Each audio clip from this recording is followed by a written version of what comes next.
Je vais vous faire une confidence. Pour l'heure, je me consacre de toutes mes forces à mes devoirs de Premier ministre. Mais le moment venu, je serai à vos côtés pour mener la campagne des législatives à Paris. François Fillon a donc mis fin au suspense. Il sera bien candidat à la 2e circonscription de Paris en 2012, une étape avant la mairie de Paris en 2014.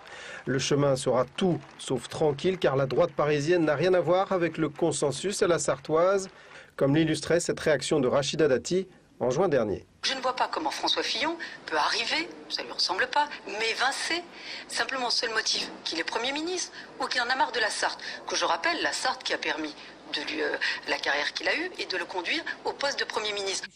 Sauf qu'après 5 années passées à Matignon, François Fillon a eu envie d'un autre challenge. Élu député de Sablé en 1981 à la mort de Joël Le Teul, il donne donc un nouveau tournant à sa carrière, même s'il conservera ses mandats locaux à Sablé et Solesmes. Déçu un petit peu quand même, parce que c'est vrai qu'on avait l'habitude de travailler avec lui ici. Maintenant, on se voit très souvent. À Paris, on se voit toutes les semaines. Hein.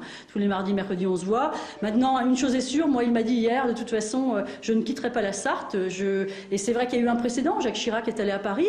Il a eu un beau parcours après.